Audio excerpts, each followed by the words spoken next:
Welcome to 40s and Free Agents. I'm Greg Rosenthal with Daniel Jeremiah. My favorite time of the week. I was on vacation with my family, and my wife wanted to stay a couple extra days. I said, no, I got to get back to DJ. This is where I should be right now. Welcome, DJ. Hey, it's good to see you, buddy. I know you. I know you enjoyed a little getaway there in the beautiful islands, but it's nice to have you back because it's getting close, man. Like you got to lock in. Let's focus now. Let's put the suntan lotion off to the side and let's dig in and get ready for the draft. It is awesome that it's only a couple weeks away now.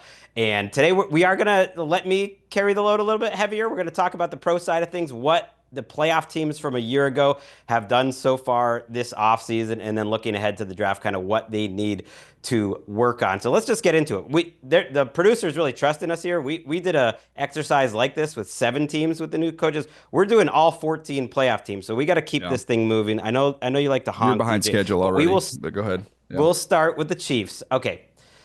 The Chiefs in the offseason made a surprising pickup at left tackle, Jalen Moore, after the rumors and reports that they were looking at Ronnie Stanley potentially at left tackle. So when we look at what the Chiefs want to do, I think tackle is still one of their biggest needs. Jalen Moore was a guy for the 49ers who got 5 starts late last season. But you look at their right tackle, it's Juwan Taylor. I don't know if that's a total great long-term solution.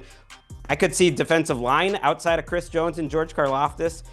Still a little thin there. Running back, maybe a sneaky need. Where are you looking where the Chiefs really came up short last season and then what they need to look at this season? Well, a couple things. Number one, yeah, they make the move. They get Jalen Moore. Jalen Moore's 12 career starts. So I'm not putting all my eggs in that basket. And as full as the trophy case is in Kansas City, they'd have 2 more trophies in there if they could protect the quarterback. They lost the game against Tampa. They lost the Super Bowl against Philly for the same reason. You need as much insurance as absolutely possible. So when I looked at them in the draft, and I can look at some of these other positions, but I just came down to Josh Simmons from Ohio State or Josh Connerly from Oregon. One of you guys is going to be picked 31st by the Kansas City Chiefs. I just can't see them going in any other direction.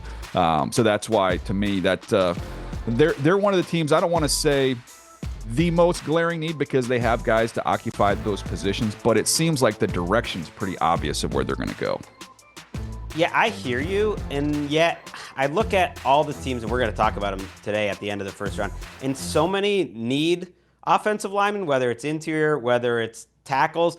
And I look at Simmons, who has a really high ceiling, maybe the highest of any of these tackles. He's a And then I really, look at really talented Connerly, guy. who people I trust. He's some teams' favorites, I would say out there, or close to it. And I do wonder if it even gets there, and if those guys are off the board. Where do they look? It could be a defensive lineman, I think, or maybe running back. Maybe not that early in the draft for the Chiefs, but I could see them going running back at some point in the first 3 or 4 rounds. No, I just look at it too. They're kind of sneaky bad on third down last year on defense. So again, more guys who can rush in the AFC, knowing who you got to go through. Obviously, they're at the top of the mountain, but everybody else you got to go through there. You got to get to the quarterback because of all the talent at the position. So I would look defensive line if they did not go there. Yeah, I do have to correct you. They'd actually have 3 more rings if their defense could get a stop off of Tom Brady and Rob Gronkowski in that 2018 AFC That was Championship. brutal. People still dog the Brutal. Patriots for not scoring in that Super Bowl. How about when they're going up and down the field of the Chiefs? So fair point. Let's go to the Bills. This is an ideal situation, I think, for the Bills. If you look at what got in their way last year, I mean, in the playoffs, it might have been offensive explosion. But I look at their team, I see a lot of very good positions on their roster, not a lot of great. So they could go anywhere. If I was looking at one particular need, it's probably the cornerback position opposite Christian Benford, who they just locked up. Where do you think they look in the first round? Yeah, I think that's an option. I just look at them. To me, they're an intriguing team because they have the 2 second-round picks, and this is a kind of the sweet spot to me of this draft is like the early part of the second round. So yes, they have 2 second-round picks, but they're both towards the bottom of the round. They're 56 and 62. So when I was looking at them and looking at what direction they could go, I was looking along the defensive line, and to me, like Derek Harmon, Walter Nolan, one of those guys, if they happen to be there as a defensive tackle at pick number 30, add them to the mix. They've got those, they got two talented defensive linemen suspended the first 6 games. So, man, that helps offset that right away. And if you wanted to come up for another edge, I know they went out and got Joey Bosa, but you can't count on the fact that Joey's going to be able to run out there 17 weeks. I wouldn't mind, Greg, if they use those 2 second-round picks, a combination of one of those picks and something else, and came back up to the top of the second round, because I think that's where you're going to see that little sweet spot of edge rushers, whether that's JT Tuimoloau from Ohio State, whether that's Nick Scorton from Texas A&M, Landon Jackson from Arkansas. I think all those names are kind of top of the second round, and if they just sit and wait to where they're picking in round 2, I think they miss out on a good bunch of those guys. Yeah, they have a pretty good edge group, but Joey Bosa, you don't know what you're going to get out of him. That's a 1-year deal. You mentioned the That's my whole suspension. So thing. they signed Larry Ogunjobi, who's defensive tackle. He's suspended. Michael Hoyt, who will play some edge, he's suspended. AJ Epinesa, he's in a contract year. So a lot of these players that they're counting on aren't necessarily on the roster for 2026. I hear you there. And the cornerback need reminds me a little bit of a few years back where they really needed cornerbacks going into the draft. They take Kyer Elam. That did not work out in the Yeah. first round. He's no longer even on the roster, but they double up and they took Benford on day 3, and that ended up working out. So I do think they will get cornerbacks at some point in this draft. Let's move on to the team you used to root for, right, and work for, the Baltimore Ravens. You really And root for they them when you did, work for them, trust me. I mean, you're probably still rooting for him. You got buddies there. You always have a good line into the Ravens. And they do this thing in free agency every year. They love compensatory picks more than any team that's ever been. And because of that, they don't do a lot in free agency. DeAndre Hopkins comes in, Chidobe Awuzie, kind of these typical, just take a shot on some veteran guys that aren't going to hurt your compensatory pick formula. But they really haven't done much in free agency. Where do you look first on a team that doesn't have huge needs, but definitely have, I think on the defensive side, has some places to shore up? Yeah, you hit it. Defensive side of the ball, 31st in pass defense, 25th in pressure rate. So you like to see them juice that up a little bit. They've got bodies, they've got names.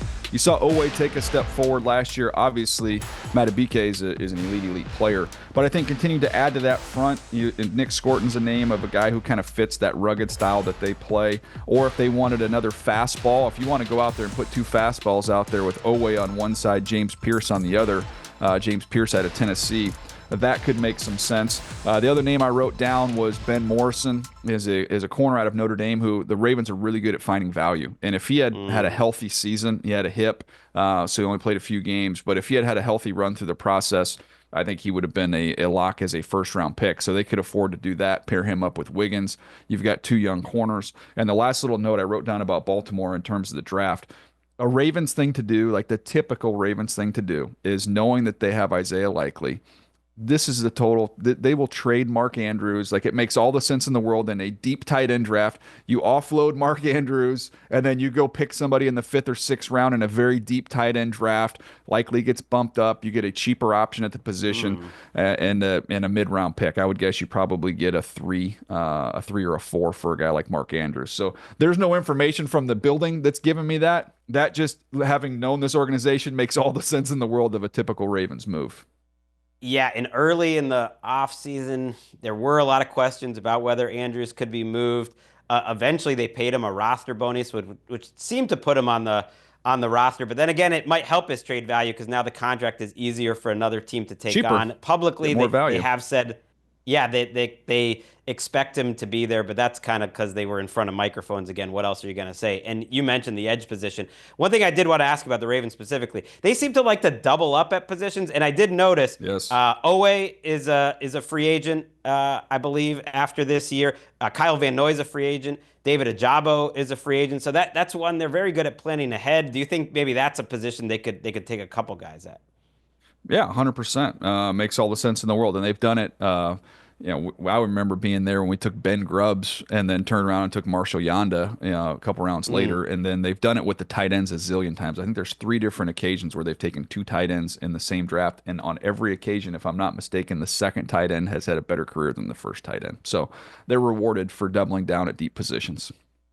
Well, and famously, yeah, they took a tight end ahead of Lamar Jackson, Hayden Hurst, and Yeah, that worked Hayden out. Hurst. That Yeah. worked out pretty well. Quietly, one thing just to keep an eye on that slipped through the Raiders. I don't think a lot of fans know. Michael Pierce retired this offseason, a great interior run stopper for them. So that could be another position that they look at to find a run stopper. Let's talk about the Texans. I love that they looked at this offensive line, and I know Laramie Tunsil is a talented player, but they said almost everyone involved with this group, we just need to start over. So we need to start over with the coaches. We need to start over with the talent. They not only trade Laramie Tunsil at left tackle, they trade Kendrick Green. They got rid of Keon Green. They got rid of all the Greens. And I got to think, even though they brought in a lot of guys, DJ Cam Robinson is there on a 1-year deal, and then just some flyers on guys like Trent Brown, Laken Tomlinson, Ed Ingram, guys who have played a lot in the NFL. I got to think that's what killed them last year. That's where they'll be looking first this year, too. Yeah, not only were they not good, a lot of it was the same thing. When you watched them, obviously you had the penalties. Tunsil had a lot of penalties and some other issues as they had a little bit of a revolving door at right tackle. But in getting ready for that playoff game when they played the Chargers, man, they were so bad against games and communicating. So to me, smart, tough interior offensive linemen make a lot of sense. Yeah, and they bring in Christian Kirk at wide receiver this offseason, which I think was a good pickup for them. They don't know if they're going to have Tank Dell available. Stefon Diggs, who they were in on that negotiation, but they weren't willing to go as far as the Patriots were. They're a little thin at wide receiver. Do you think, 25, is that a spot where value might meet up with need? Because I do think on defense, other than maybe defensive tackle, they're pretty loaded. I Yeah. can't see them going defense that early unless it was a defensive tackle. I don't know how you look your quarterback in the eye and not go offensive line with his first pick. Mm, And that's why to me, okay. I just wrote down Tyler Booker coming out of Alabama. Think about D'Amico Ryans and his pipeline and information at Alabama. And when they tell me that he was the caliber of leader and the caliber of work ethic in bringing others along as a guy that the Houston Texans have playing a defensive end for him, and that type of guy, and I think it's worked out pretty well for him there with Will Anderson. This is at Alabama, they tell you this is the Will Anderson of offense there at a position of need. I would think if Mm. Booker's there, that's a no doubter. And then Gray Zabel was the other one out of North Dakota State who has legitimate 5-position flex. You can play him all over the place. Smart, tough. He's not going to have issues with some of those games that were befuddling to that group last year. Yeah, and I, listened to D'Amico Ryans. I listened to him at the scouting combine and throughout the offseason. He did think that they ultimately were a little too soft in the middle. So he's a defensive guy. If they go defense at any point, I think it'll be defensive tackle. They brought in Sheldon Rankins this offseason as a Yeah. free agent. But in terms of like long-term foundation pieces, the rest of the defense is so loaded. That secondary to me is the Yeah. best in the league, at least in terms of young overall talent. And the linebackers I are they, deep. I The saw him. edges are incredible. Yeah.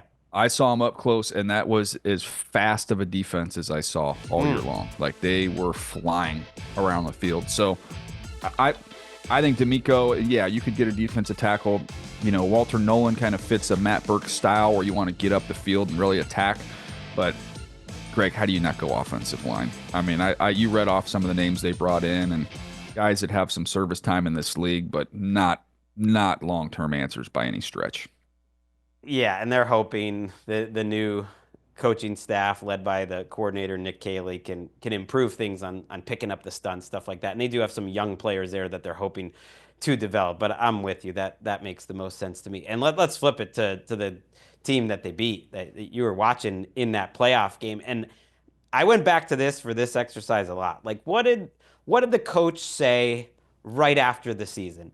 And I don't know Mhm. if you remember this. You were probably doing the post game with our friend Matt Money Smith, but Jim Harbaugh is on that post game, and he doesn't want to blame it on Herbert, who I am always defending, and that was a tough game to defend. Was his worst game of the year, no Mhm. question, in the playoffs. Not what you want to see. But the first thing Jim Harbaugh said was, "Our guy had no space in the pocket to step up and throw. That we were too soft on the interior." And when that's the last image that the coach has Harbaugh in his head as the season ends, I think about that might be the first thing that he is thinking about on draft day. Do you think like interior line is still that big of a priority for the Chargers? I think they'll pick one up along the way, but with the plan to move Zion Johnson or at least audition him at center, That you hope gives you a little more firmness there at the center position, and then at right guard you go out and get Mekhi Becton. They've addressed it in their own way there. I think Andre James was brought in as well, so Hmm. they've got some guys there. I think they're already better on paper right now than they were at the end of the year. But to me, that feels more like along the path of the draft, they will find an interior offensive lineman. I don't feel like it's a necessity right there at the first pick. In fact, I think that game underscored another issue where Will Dissly was the focal point of the passing attack for a large portion of that game. They've got to get guys who can win one-on-one to complement Lad McConkey, who I think he had 200 yards or close to 200 yards in that ball game. It was he is outstanding, but they need to get him a running mate, and that's why I wrote down three names of mismatch players. Guys, if you want to line up and play man coverage, we need to give Herbert more answers to that test. And Colston Loveland is a name you hear often mentioned with them, not just because of the Michigan connection with Jim Harbaugh. His skill set would be a beautiful complement to what they have. I'm a Mason Taylor fan out of LSU. I think he's really, really smart. I think he sees the field well as a tight end. He understands how to find space. I think he's quick enough to win. He ran in the low 4.6s. To me, he'd be a perfect piece in this offense. Maybe it's a little early where they're picking in one. Maybe you trade back just a little bit. You could go in that direction. And the last one I wrote down was Travion Henderson as a running back who not only can get out in the route and really catch the ball, some of these creases, you're going to see creases with Mekhi Becton next to Joe Alt in that offensive line and with Rashawn Slater. There's creases that exist. You want somebody who can cash those in with some home runs. They didn't really have that last year. You go out and get Najee Harris. He's not that type of back. So Travion Henderson, pass protect, use him in the route, hit home runs. That's another one that would make sense. So those are some of the guys I like on the offensive side of the ball. If for some reason they wanted to go the defensive side of the ball, Greg, this is a team last year that was 31st in terms of how often they lined up and played man coverage. This is a zone team. And if you're looking for the best zone corner in this draft, it's Will Johnson from Michigan. Again, the connections, the familiarity. If he starts to drop a little bit and drift a little bit as some questions about his speed exist and not having a full healthy process, that would be one of those ones that wouldn't shock me if the Chargers, hey, he's starting to drop a little bit. We can go up a few spots and get a guy they know. I love that. And I do like that running back connection that you made, whether it's Travion Henderson, who knows, Amari and Hampton. Just give our guy Herbo some firepower. Just something here. They need to Let's get wrap faster. up They need to get faster on offense. That was my takeaway on the post-game show with the aforementioned Matt Money Smith. This team has got to get more dynamic on offense. I will never forget the Sunday night. I'm driving home. I got to be honest. Chargers are playing Sunday night. I want to beat the traffic. I'm gonna get out of there. I'm not at the game, and I'm listening to you and Money do a great job. And you're saying at halftime they got to get Stone Smart more involved in this game because he's the most explosive weapon. He can run. And you know what you called your shot. I don't know if it was you or Money. One of you called your shot. I think it was Money. And yeah, you got to get him involved. And he could run, but you're not in a great spot if you're talking at halftime that we got to get Stone Smart more involved. Yeah, No they need to disrespect. change that conversation. And Stone Smart All got, right, let's go. got a little option in free agency. Where'd he go? The Jets? He went somewhere. But. Yeah, he went to the Jets. I like that pickup for them. Another team that needs a little more like oomph on the offensive side is the Pittsburgh Steelers, where look, their biggest issue last season was their quarterback position, and then the defense not really being as good as they expected when it really came down to it at the very end of the season. They haven't addressed quarterback yet. We don't need to go into the Aaron Rodgers of it all. It sounds like they feel like he's going to be their guy. I would say though, beyond the weapons, and we're wondering if George Pickens is going to be on this roster in 2025. I think you could look at that playoff game and in general the way the season ended, and they couldn't really stop the run. Art Rooney talked about it a little bit. Again, I go back to the quotes from the people that matter. When your owner's talking about not being able to stop the run, that matters. So to me, I'm thinking either it's an offensive weapon or maybe it's a spot for Kenneth Grant. I'm throwing out names here, DJ. What do you think of that? Oh, I hate it when we completely agree on something because I literally in my notes here, I've got nuggets on, the passing yards per game offensively. Being obviously an issue. We'll see what happens with the quarterback. We assume it's going to be Aaron Rodgers as we're recording this. That's not done yet. I do like the offensive line, especially if they get Fatanu back healthy for a whole year. I think they've got a talented young group, kind of an underrated, good young offensive line that I think is going to take the next step forward. But This is a team with a 21st pick. I wrote down if offensively, Omari and Hampton to give them some juice and some Mm, firepower. In the past, they've had to choose between the quickness of Jalen Warren or the power of Najee Harris. Now you get to have both in one body here in Omari and Hampton. But the other thing I wrote down, unfortunately, you beat me to the punch. Cam Hayward being 35 years old, Kenneth Grant.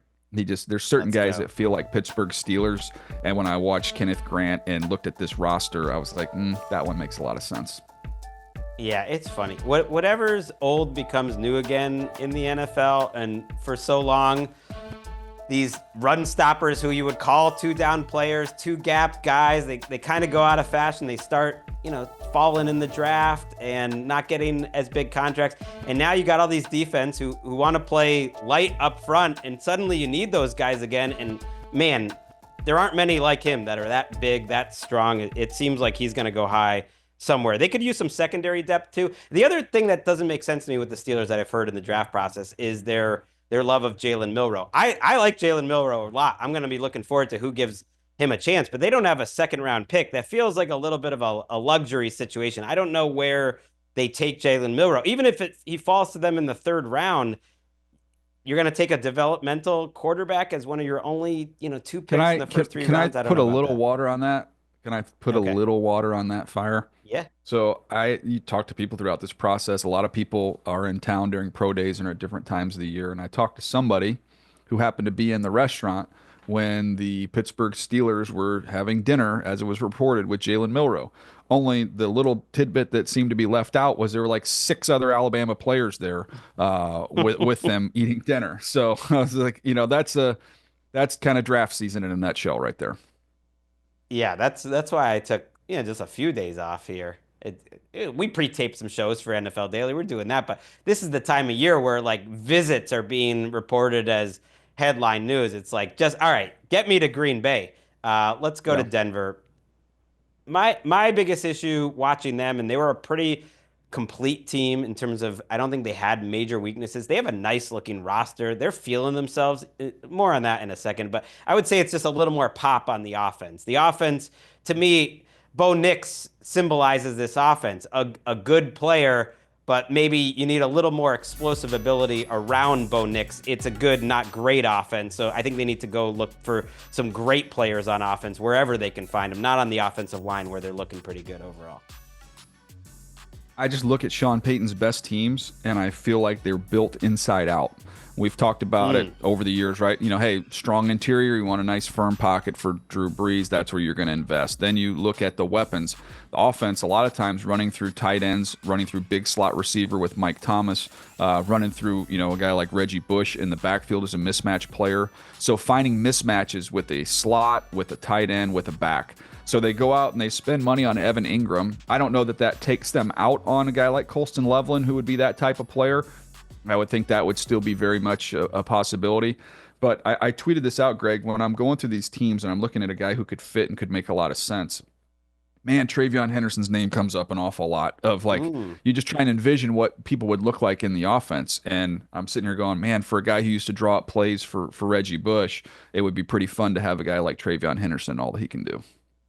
Yeah, and we've talked on this show about what teams do in free agency tells you maybe what they're looking at for the draft. And when Denver essentially decided to pass on running backs in free agents, at least in terms of meaningful ones that you would expect to start, Yeah. kind of like the Titans, signing Brandon Allen at quarterback, it told me they're probably looking at running back, whether it's pick one or pick two. I think it's going to be early. They're a little on my radar just for like they're feeling themselves right now. I think they are Super Bowl contenders. When you look at this roster, I'm just curious what you think, whether they're at that stage. Because on paper, it looks all great. I don't know if they have enough difference-making players. I don't see them in that category. It's harder to me to go from good to a true Super Bowl contender than it is to go what they did, which was from pretty mediocre to good.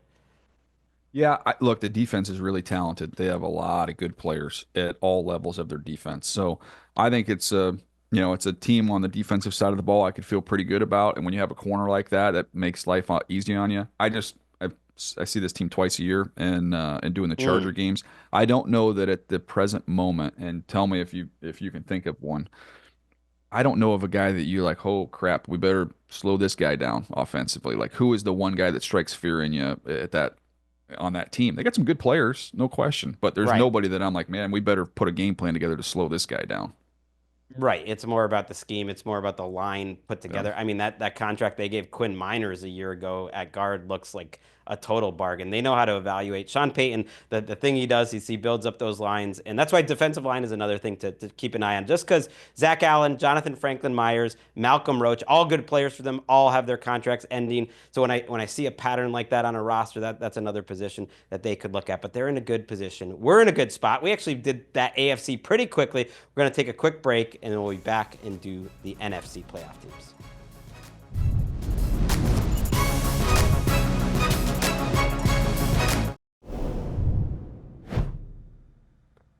Back on 40s and free agents. And yes, it's Daniel Jeremiah season, the busiest man in show business this time of year. We're putting him to work today. We're going through all the playoff teams from a year ago.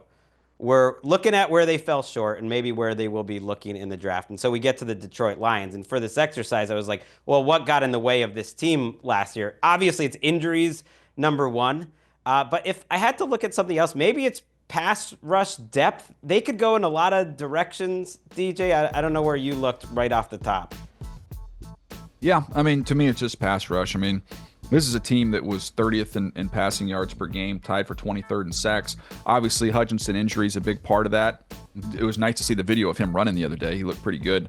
But I think you still have to bake in some more insurance there. So when I look at this team, I think edge rusher. I also, I mentioned that the top of the second round is kind of a sweet spot for edge rushers in a lot of drafts, and especially in this draft. I think there's some good quality players to be found there. So I just kicked around the idea of, hey, let's see. Does a team want to come up? You've got some tackle teams picking behind them, so maybe there's an offensive tackle there that somebody would want to move up for. You also have, we always discuss, is there a team coming in to get a quarterback, get an extra year on that contract? They would be a team to me that would make sense to try and Hmm. trade back. And when I was looking at guys that fit Landon Jackson's body type, like if you just saw the silhouettes, he would look very similar to Hutchinson. Now he's not as loose and as bendy and as good of a player as the guy who was, I thought was the best player in his draft class in Aiden Hutchinson. But he kind of cuts that image. He fits that style of what they look for in edge rushers and plays really, really hard, which I think Dan Campbell would appreciate. So they were a team that I thought could be a trade back candidate when I was looking at it. That makes a lot of sense. Also, the way you patted yourself on the back there for being so right about Aiden Hutchinson, I saw that. That was good. No, I didn't. It was not a pick. He was this. What was he? The second pick? Yeah, you I just mean, like he was I my knew. first player. I It was knew the he was. second pick. I mean, come on. It's not You knew he like was going to be that good. All right, my hottest Lions take is that their offensive line was like a smidge overrated last year. Like very good mm, pass protecting team, but I think the scheme helps them. They're getting a little older. I think if you have the same offensive line, obviously it's fantastic for continuity's sake. But I wouldn't be surprised if they refresh that offensive line. They think like the Eagles, where they want to build up front and maybe not as good, I think, up front in terms of the run blocking, the interior, maybe as they were in the past. So wouldn't surprise me. You keep mentioning Tyler Booker. They seem like they yeah. could be a possible team for him as well. Yeah, I don't think he'll get there. I don't think Tyler Booker makes it to pick number Mm. 28. So that could be, part of the challenge there. I think maybe Donovan Jackson would be someone that would be more in that range. They should know him very well in terms of proximity to where they are. And I was at a Michigan Oregon game. I saw Brad Holmes out there as a GM. He gets out, man. He gets out and scouts Mm. and doesn't just stay in his comfortable office there. So I know he's been out and seen all these guys, and that wouldn't totally shock me. The elephant in the room with this team, we're talking about what they did, and we're looking at them in free agency and who they lost, who they brought in, and who they could draft. Greg, the coordinators there, that's a big deal, man. Like that's TBD. You've got new offensive coordinator, new defensive coordinator, and a team that we would probably agree has been one of the best, best coach teams in the NFL. That's a little bit up in the air. Yeah, and as Dan Campbell will say, look, it's guys that have been in the building. Kelvin Shepard is their new defensive coordinator. He's been there. They believe in him. They are developing their coaches. He's done a great job building that staff. And then John Morton, a little older, the offensive coordinator, but he was there in the building as well as they were building up the Lions a couple of years back before he went to the Broncos. So some continuity. I'm with you. He also mentioned wide receivers. It's an expensive position. Is Jamison Williams going to get a long-term deal there that at some point they might look to go back there? Let's go to the Bucs though. We got to keep this thing moving. Yeah. The Bucs said publicly, Todd Bowles, that is, that they're not going to pass on offense if it's the right value. That Bowles, as a defensive coach, knows they have big defensive needs, but he's learned that scoring points will make your defense look a lot better. I feel like that's lip service, and he's saying that because they know they need defense. You never know how the board is going to fall, but it could be a pass rusher. It could be a cornerback. In general, I think the defense hasn't drafted enough difference makers, and they're thin at a couple spots. Where do you have them looking? So, they had Reddick, which I think getting a full offseason in there and getting comfortable, that'll help them for a team that was 29th in pass defense last year. I wrote down Donovan Izaraku from Boston College as a guy who makes a lot of sense for them, who just knows is real polished. By the way, polarizing player. There are some teams that are not as high on him because they don't think he plays with a lot of power. But to me, he knows how to rush. He knows how to win. He's instinctive. He can finish. By all accounts, too, like character, work ethic, all that stuff off the charts. So to me, he felt like just a great fit there for where they're picking at number 19. And I saw this team in person last year, Greg, doing the Charger games and studying them and then seeing them live and in person. This is one of the most physical teams in the NFL. I mean, when you look at what Vita Vea can do defensively, and that offensive line will maul you. They will beat you up with Wirfs and company. I just think that is, I don't know if that's talked about. We think about the tough, rugged teams. We think about AFC North and some of those. This Tampa Bay Bucs team can fight with anybody. I mean, they are a physical bunch. Yeah, you just need you're absolutely right. Just a little more juice. They drafted Chris Braswell as an edge guy. You mentioned they brought in Hassan Reddick, so it might not be edge. Yaya Diaby has developed into a good young player. Todd Bowles, that is, put his cornerback Jamel Dean on notice publicly, saying he's going to have to fight for his spot, that he's not really the number one cornerback anymore, which is kind of fighting words publicly. So cornerback could be another position. Jahdae Barron, do you think I don't know if he falls this far, but he'd be an interesting fit. I feel like Todd Bowles would know what to do with him. I would run that one up there. I would have fun with that one. Run it right up there. That would be fun. All right, the Rams publicly last week at the owners' meetings, rather, had Sean McVay saying he hasn't studied quarterbacks very hard, which is interesting. In my mock draft that I did with Nate Tice on NFL Daily earlier this week, I gave him Shadur Sanders because he fell that far to them in that exercise. But maybe McVay's just trying to throw us off the scent. Their biggest issue in the playoffs was stopping the run. Now, they signed Poona Ford. I don't know that means you don't look at that position in the draft. I don't know where you see their biggest need. Yeah, you look at some of the numbers. I mean, defensively, 26th total yards per game, which kind of stunned me because we know how good that young defensive line is. So obviously, you've got some issues that can be that Bills game, there. DJ. That Bills game where they put up about 700 yards really did not help. That hurt them. That hurt the numbers. I looked at two spots. I looked at the secondary. I looked at Trey Amos as a guy who just kind of felt like their type of player out of Ole Miss. This is a guy who's got really, really good eyes, sees everything well, and then can play off and drive on the football. This is a Rams team that's a cover three, quarter, half team. They're not going to just line up there and go nose to nose and play man coverage. And I think that's the only area where a guy like Amos could get exposed a little bit. So to me, he just felt like a perfect fit for what they do and how they play defensively. And then I also wrote down, Josh Connerly. I know, they paid the left tackle, Eric Jackson. But, I look on the other side, and Havenstein's a good player. I think he's maybe 32, but continuing to add to that offensive line. I think Connerly, if you needed him to, he could move around. But just continue to add quality players along the line of scrimmage is not a bad way to go. Yeah, and you mentioned trading back for the Lions. I feel like the Rams would be another possibility because they don't have a second-round pick. They lost it last year in a trade up.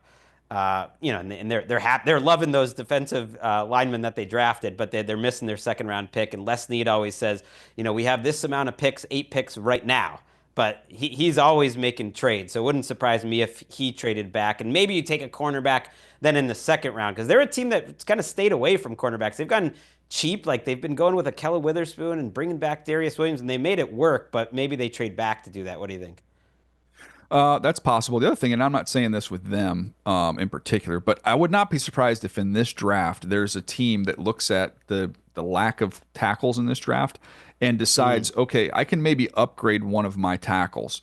I can take a player in this draft, and guess what? Now my maybe aging veteran is going to have value on the trade market because at least you have a starting caliber player, and other teams are going to miss out on that tackle run. I don't know. It's one of those kind of outside the box things you think about as a team that maybe has a tackle on the wrong side of 30. We can upgrade it. We can get younger. We can get cheaper and maybe a little bit better, and then also have an asset that we could move and get something for. Yeah, that makes a lot of sense. I just think the Rams are gonna look at this as go time, and they're gonna try to build for now, but build for the future, but especially for now. The Yeah, go Vikings are time. in a That's why you similar. had him taking. That's why you had him taking a quarterback in your mock draft. Now, go time. Is that how Well, you're phrasing that? it was like what we would do, and I just thought at that point in the draft, Okay. the value, think about the future. But you're right, maybe that's not what they Sure, would do. Stafford The would Vikings. just be elated with that with your selection. It's a good point. The more I thought about it, the less it made sense. And really, it's Maybe just Sean workshop McVay those things by me. stopping But the time. I know you're on vacation, but just shoot me a text. Workshop I these wasn't. It picks was you've it was got. bef Yeah. it was before that, and yeah, Jimmy G is a pretty well-paid backup. They still have Stetson Bennett. Doesn't really make a lot of sense. Wouldn't make a Nice. lot of sense if the Vikings took a quarterback either. They've got their guy for now, for the future, for JJ McCarthy. They have the fewest picks in the draft. Four picks. Four. Yeah, four. That's it. And they knew that, and so they spent huge money on the interior, on the offensive line and the defensive line. They brought in that Colts, interior line group on offense, and then they brought a couple big names, Javon Hargrave, Jonathan Allen on defense. And yet, I don't necessarily think that stops them from looking at those positions for the future. They're a tough team to come up with the biggest need. I have my pick, but I'm going to let you go first. What do you got? Okay. Well, first of all, $300 million in free agency, just to put a number to how aggressive they were and what they did, knowing that they didn't have draft picks to address things. So they were very aggressive in the offseason on the front end. Now, the back end, not as many picks. I just look at Harrison Smith as a 36-year-old, and I look at versatile athletic safeties can do different things. And there's two of them in this draft that are first round caliber players. That's Eamon Wari from South Carolina, who I would love to see in this Brian Flores defense just as a blitzer and how they could incorporate him and use him. I mean, he is a dynamic player at that size, at 220 pounds, who can run, make plays on the ball, as well as again play the run and blitz him in that scheme. I thought would just be a lot of fun. And then Malachi Starks from Georgia, different safety, more of a high safety. Mm.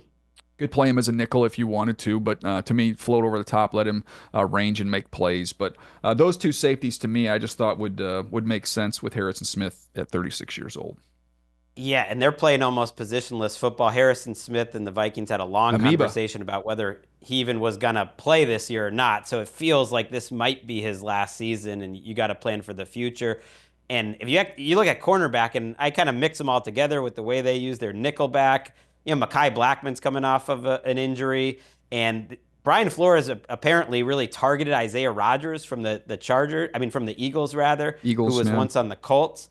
And so he's probably going to be a good player for them, but you're counting on those two guys to play a lot of snaps. That's a little risky. I like this Vikings team. I They're couldn't fun. believe their over under was 8.5 wins. Not that you're getting into the over under, but I was like, I do not see this team as less than the rest of this division. Really, I think they're right up there with them. They've built their team up Well, I well. think that's probably a reflection on what they think of the rest of the division and how stacked it is. So that's part of Sure, the but they, calculus. but they're right with them. You've That's what got I an think it is. unknown. All right, We liked what we saw in a very small sample size of JJ McCarthy, but we don't know. that's fair. The Packers were obviously right there with the Vikings last year. Defensively, they just feel like they need more juice at a number of positions. I feel like we could just say this every year at draft time. Brian Gutekunst has done a great job overall, and yet he has taken a lot of swings on the defensive side of the ball. And I still don't feel like they have their total core pieces at a number of positions. So I'm curious where you think they would target first out of the defensive side. They just have a pattern. They love, athletic and, front seven SEC players. So I just wrote down Walter Nolan. I'm like, just throw him into that mix of all those guys. You got a bunch of really athletic, explosive players in that front seven. Now you like to see it all come together. Edrin Cooper, by the way, is going to be awesome. So they've got a lot of talent there. It hasn't all kind of bubbled up to the surface yet, but I think they just continue to throw more guys into the mix. So that's the direction I went. I wouldn't sleep on a corner there either. But where they're picking kind of the 23rd pick, they miss kind of the early wave of the top two guys, and then it's kind of in that in between spot of where you go there. Max Hairston, could make some sense. The corner out of Kentucky, who can really really run. Again, just find a real athletic, traitsy SEC defensive player and throw him in there. Right. And they did address cornerback somewhat in the offseason with Nate Hobbs, who they're saying they could play him on the outside. They don't see him as just an inside player. We don't know if Jair Alexander could be moved on draft day. Wouldn't be a total surprise if he ends up going for like a day 3 pick. In that game in the playoffs that they lost to the Eagles, their interior offensive line got caved in, so they signed Aaron Banks. But I still think those could Big money. both be positions that they go for. Yeah, and in the pass rush, like they've invested a lot, DJ, and they didn't get a ton of production last year to get going. Yeah. No, again, that's what I'm saying. The talent hasn't, the performance hasn't married the talent. There is talent. I do believe that this is a talented group, but they just haven't got that production and performance out of it yet. Yeah, and they were better last year after the change in defensive coordinator, just not as good as they were hoping to be. All right, let's talk Commanders. Their biggest needs are clearly on the defensive side. You made it all the way to the NFC Championship game without really having your defense be good all season. It was an offense first team, and the defense was just hanging on and trying to make opportunistic plays. And so as big a need as I think any team we've talked about today is their edge position, where Dorrance Armstrong is their number 1 edge. I don't even know who you would put as their number 2, but to me, that's probably their biggest need. Is there a guy you think fits there at edge? I'm going to put you on the spot. Yeah, there's definitely some guys there. Nick Scorton is the name that I jotted down with that 29th overall pick that I thought, he's kind of climbed up into that realm, which I should explain, by the way. Yes. Nick Scorton is like one of those fascinating stories where I watched him on the tape this fall. I did not love him. He was just outside my top 50. He's like 49, 48, 49, somewhere in that range. And you're gathering information as you go through the process. Well, I see him at the pro day and saw a picture of him, and I was like, holy crud, like he looked really good. Like just not only, the way he moved around and you hear about that, but just body type wise. Then you find out he played like 280. They wanted to really kind of bulk him up at A&M. And he's at his pro day at 257. This guy's like he looks like a totally different human being. So then you talk to teams and D-line coaches, and they're like, well, go back and watch him at Purdue before he transferred. He was a different body type there. He moved around better. So you go through that whole process. I'm like, okay, now this kind of makes sense of why you're hearing him get some of this attention and this buzz.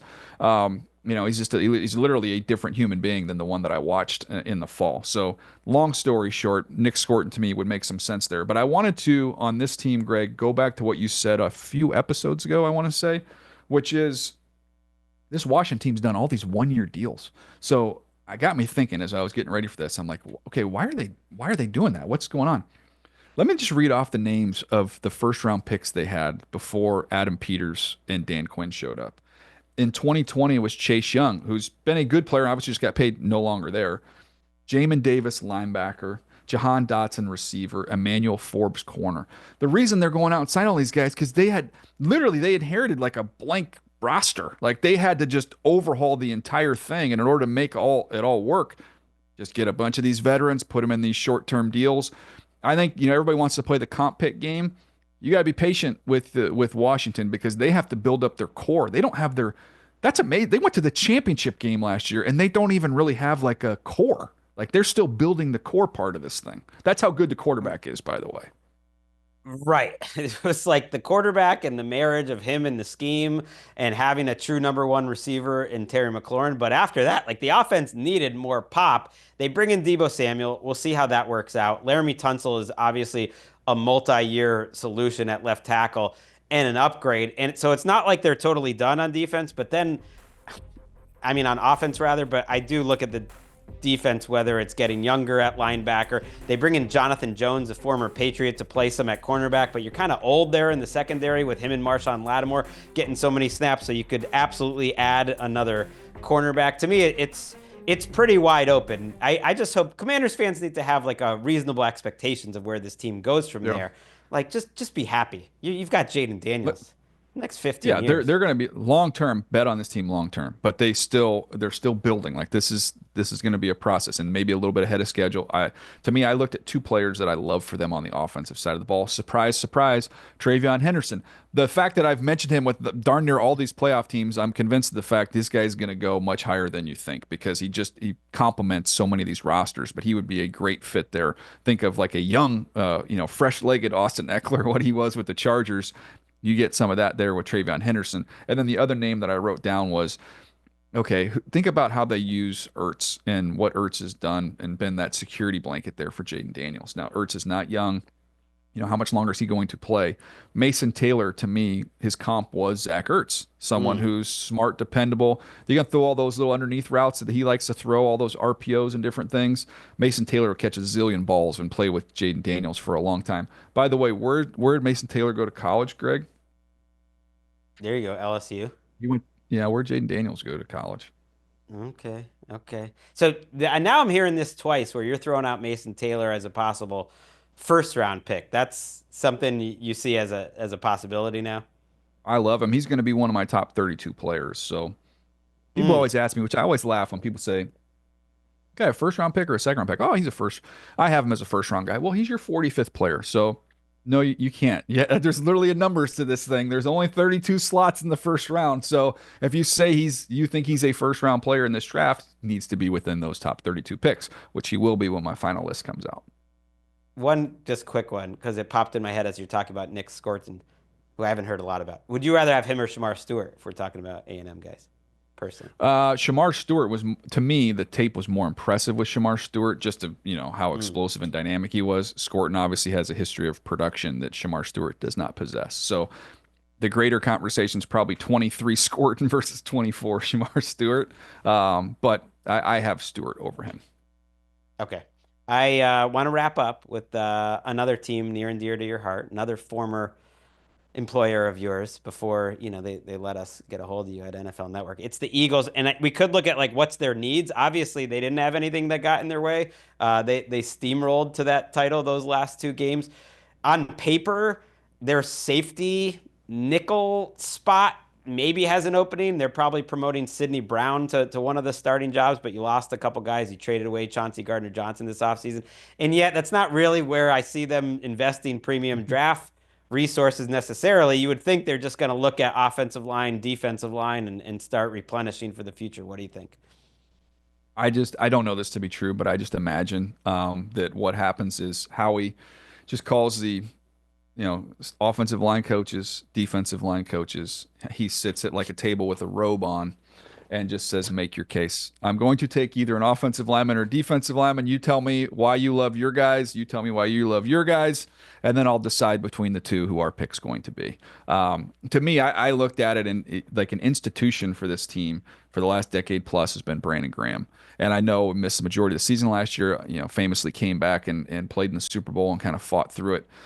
But I was looking at this team and okay, who is that type of a player? And Scorton's name is another one that came up again in Mm. this spot. And then JT Tuimoloau, that maybe is a little Mm. early at 32. Again, could be a team. I think Howie would gladly take a phone call and just slide back a few spots.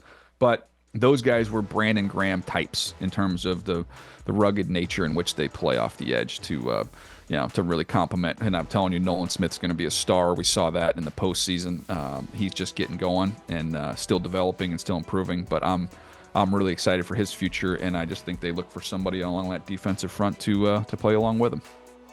Yeah, you lose Josh Sweat and Milton Williams in free agency. You actually could look at edge. I know Milton Williams is on the interior, but you could look at edge as a need or defensive tackle. And they're a team that thinks long term. They're able to take a guy like Nolan Smith and almost give him a redshirt year where he wasn't quite ready to have a big role as a rookie, and then he comes on as a second year player, and he's just incredible. That's why they're the champs and they're contending year after year. We did it, DJ. We got through all 14 playoff Nice. contenders, and we solved all their problems.